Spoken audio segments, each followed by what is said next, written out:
Wow, that just looks incredible, right? Every piece of this movie was fully painted. And here to tell us more about the film are co-directors of Loving Vincent, Dorada and Hugh. Hey guys, how's it going? We're doing Good. good How this are morning. you? How are you? I'm doing great. Thanks for being on the show. Thank Pleasure. you for having us. So this film just looks incredible and it just blows my mind looking at it.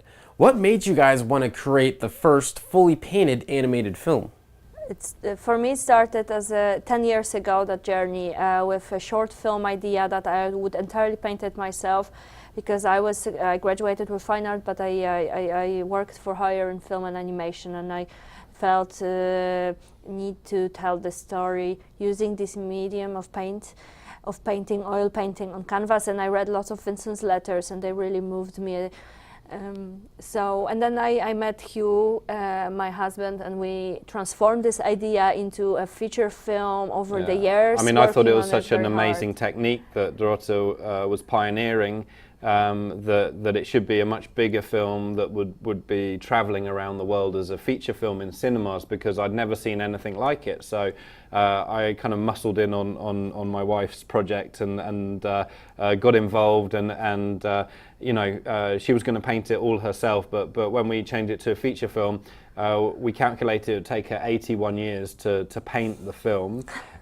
So then we needed to come up with a whole new approach that would involve hundreds of oil painters, and we in fact had 125 oil painters which came from 15 countries around the world, and they travelled from around the world to Poland to our studio to make this film and bring his paintings to life. I mean, I don't even know where I'd start on a film so ambitious as this one. I mean, how did you even explain this to people? Well, I didn't even really understand what it would look like at the beginning, and I've done a lot of animation before this film, and so the only way that I thought it would be possible to understand it is if we did a small test. So back in 2012. We did a concept trailer where we were the actors instead of professional actors like Chris O'Dowd and Saoirse Ronan behind us, and we used bed sheets instead of green screens, and we selected 2 or 3 oil painters that we knew, and we did this test, and it just seemed to leap off the screen at us, and so that was proof of concept, and that's when we started writing the feature film script. And I mean, it's one thing for a film to look good, but for people to sit in a cinema for 90 minutes, you need to have a good story. And the other part of this was that there was this incredible story in Vincent's life that we felt hadn't been told, even though there have been films about him before. But they tend to concentrate on his madness, his point of creation, and what really intrigued us was what actually happened to Vincent at the end of his life, because there are all these different theories as to why he committed suicide, or if he committed suicide, and the people that he painted were giving accounts that were very conflicting accounts, and we wanted to get to the bottom of the truth of what actually happened to Vincent van Gogh. That's what I really like about this film. It not only looks incredible, but it also tells a really good story. What made you guys want to make a film about Vincent van Gogh?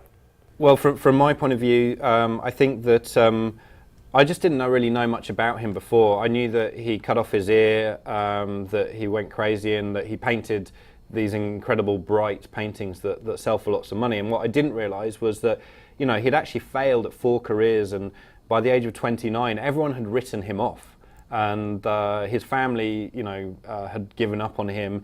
He'd almost given up on himself, and out of this kind of deep depression, he decided that he was going to try one last thing, and he was going to try and become an artist. So he picked up a paintbrush at 29 and then went on this incredible journey over 8 years, and the end result is that he transformed the art world and became the most famous painter of his generation, if not all time, and he just showed incredible passion, and so that motivated me, I And think. also the paintings, they represent his life, and there are sort of windows to his life as he saw it, the world surrounding him.